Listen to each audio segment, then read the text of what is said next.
Vous m'avez peut-être déjà vu sur les réseaux sociaux. Peut-être que vous savez que je suis passionné d'éloquence et de rhétorique. Mais ce que vous ne savez peut-être pas, sous la surface de tout ça, c'est que je suis un joueur, un grand joueur. Et ce que j'aime, c'est gagner. En 2016, j'ai été champion de France de FIFA, un jeu vidéo de football.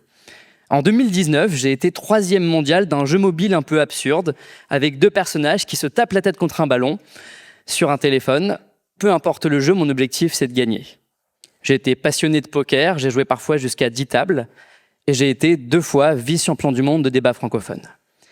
Et si votre objectif ce soir, c'est de gagner au jeu du débat, de gagner au jeu du « je veux avoir raison », gagner au jeu de la domination intellectuelle, je vais vous donner la méthode en seulement 3 étapes très simples pour avoir toujours raison. Première étape, ayez une posture assurée. Ayez un visage fermé, très sérieux, et parlez fort, parlez très fort, parlez plus fort que l'autre pour qu'on ne l'entende plus et qu'on n'entende plus aucun de ses arguments. Deuxième étape, retournez les arguments de vos adversaires contre eux. Par exemple, si quelqu'un vous dit qu'il faut légaliser le cannabis pour des raisons de santé et contrôler sa composition, déformez sa position et accusez-le de légaliser la cocaïne dans toutes les écoles de France d'ici 10 ans. Peu importe si c'est faux, tout ce qui compte, c'est qu'on ait raison. Troisième étape, n'admettez jamais que vous avez tort et martelez constamment que c'est vous qui avez raison. Remplacez toutes les nuances de vos discours par des « je te l'avais bien dit, tu verras plus tard quand tu auras étudié un peu le sujet, tu dis n'importe quoi ». Si on met en place ces 3 choses très simples, on est sûr d'avoir raison, parce qu'à la fin, notre adversaire est détruit, il ne sait plus quoi dire, il ne sait plus quoi faire. Bravo à nous, on est les plus forts, on a gagné. Enfin, est-ce qu'on a vraiment gagné ici ?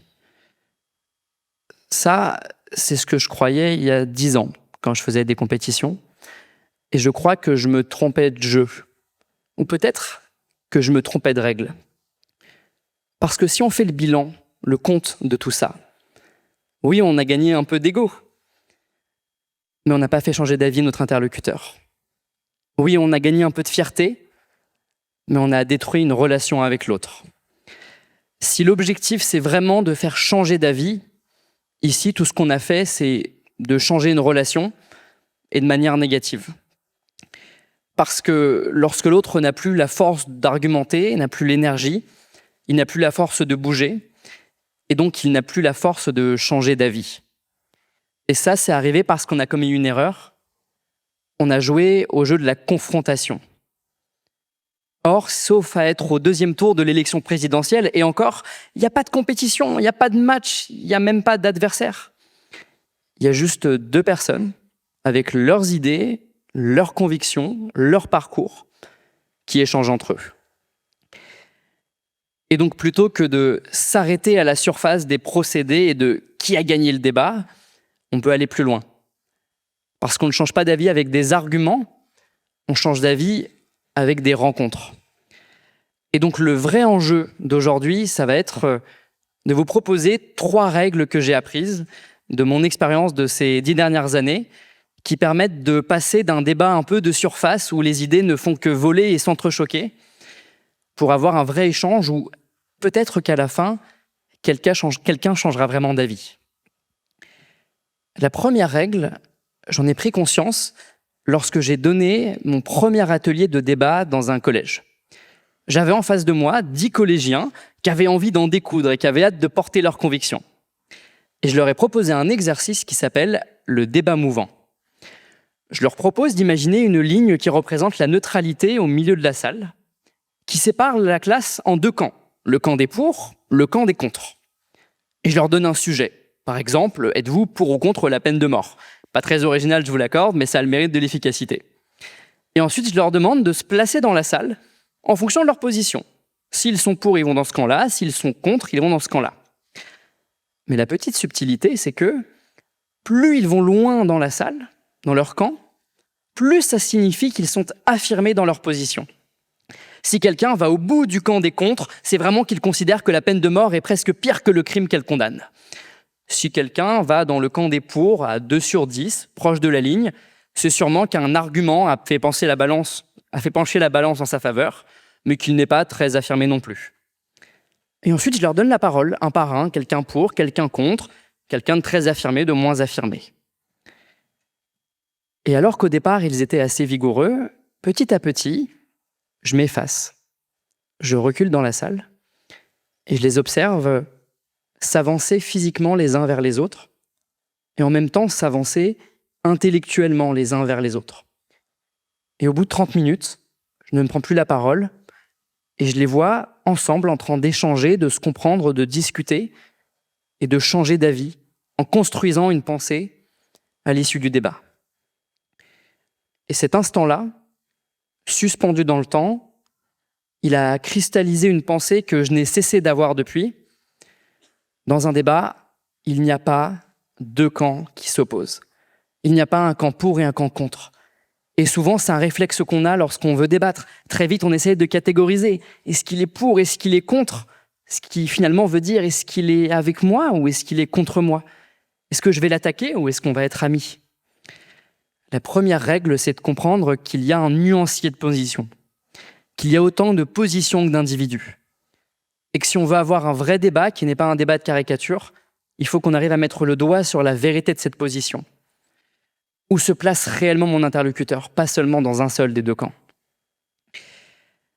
Mais cette position-là, elle vient pas de nulle part. C'est pas une pensée qui est venue par magie. C'est comme un acte. Ça a souvent des causes. C'est le fruit d'un parcours, d'une expérience, d'un environnement. Et la deuxième règle, j'en ai pris conscience cette fois-ci lorsque j'ai fait des stages dans des cabinets d'avocats.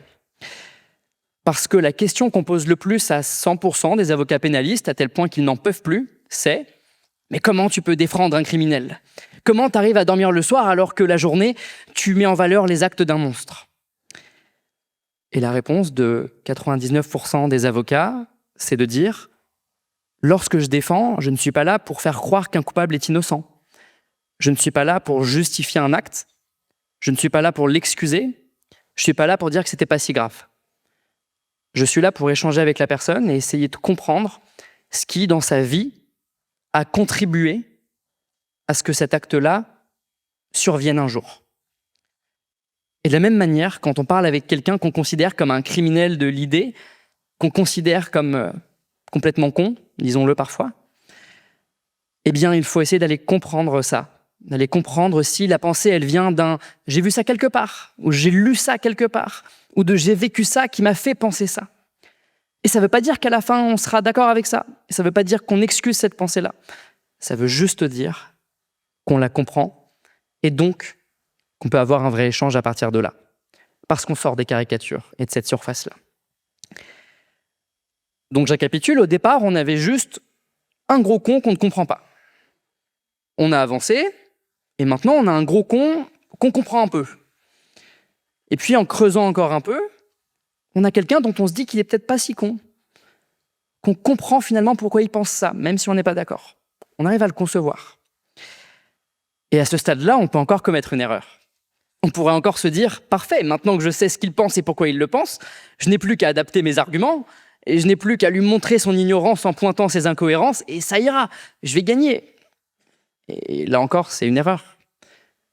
Parce que plus on attaque, plus l'autre a envie de se défendre. Ici, ce qu'on va faire, c'est qu'on va, dans cette troisième règle, non pas argumenter frontalement, mais partager son point de vue, partager son expérience, partager son vécu. Et ça va impliquer une posture qui est particulière. Non pas la posture du début, un peu absurde, d'être fermé en parlant fort, ce qui n'aura aucun effet sauf à la télévision. Ici, on va essayer de créer un climat de confiance, que la personne en face de nous se dise « Ok, cette personne-là n'essaye pas de m'attaquer et d'avoir raison devant tout le monde. Cette personne-là, elle essaye de m'écouter, elle essaye de partager sa pensée. Et par mimétisme, la personne va s'accorder à nous. Parce que tout à coup, on n'aura plus deux idées qui s'entrechoquent. On aura deux personnes qui se rencontrent. » Et là, c'est le moment où vous me dites que je suis idéaliste. C'est le moment où vous me dites, Corentin, c'est super ça, en théorie, hein, très bien. Mais en pratique, il y a des gens qui sont de mauvaise foi.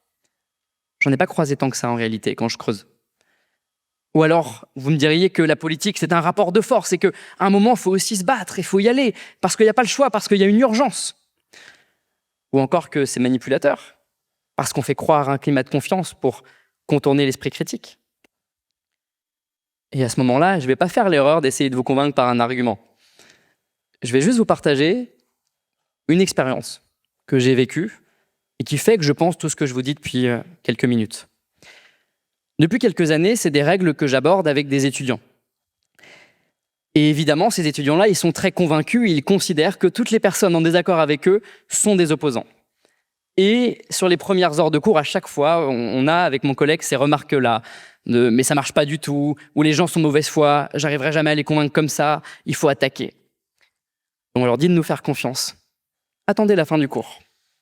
Et pour l'évaluation, on les fait sortir de l'école, parler à des inconnus, et ils doivent réussir à avoir un dialogue avec eux pendant une demi-heure, 1 heure, et voir s'il y a un changement d'avis qui est déclenché. Et chaque année, les retours ils sont les mêmes de la part des étudiants. Monsieur, depuis plusieurs années, j'ai coupé les ponts avec plusieurs de mes amis avec qui j'étais en désaccord politique. Et depuis, j'ai réussi à recréer du lien, et quelques-uns ont changé d'avis. Lorsque j'ai commencé à parler avec cette personne-là et que j'ai vu ses idées, j'allais l'attaquer. Et finalement, au bout d'une demi-heure, je l'ai comprise. Et à la fin, elle m'a dit, non pas un « tu as raison » de lassitude, mais un « je suis d'accord avec toi » de sincérité. Parce qu'on n'a pas gagné par épuisement, on a gagné en étant dans l'échange avec l'autre. Et en réalité, pour être tout à fait franc, peut-être qu'arrivé là, on va convaincre personne. Peut-être que personne ne va changer d'avis dans ce débat-là.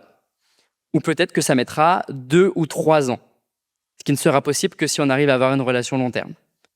Mais à la limite, c'est cet aléa-là qui rend l'exercice du débat aussi beau. Si on sait qu'à chaque fois la personne va changer d'avis, il n'y a même plus cette beauté-là de l'exercice. Et je crois que depuis que je fais ça, j'ai gagné énormément de choses et j'ai gagné beaucoup plus de choses que des compétitions de débat, même si je suis toujours hyper heureux de regarder les trophées dans ma bibliothèque et de pouvoir l'annoncer au début d'un TED. J'ai gagné mes meilleurs amis par ces débats-là. J'y ai gagné à réunir autour de moi, que ce soit sur les réseaux sociaux ou dans ma vraie vie, des gens d'opinions très différents qui parfois changent d'avis.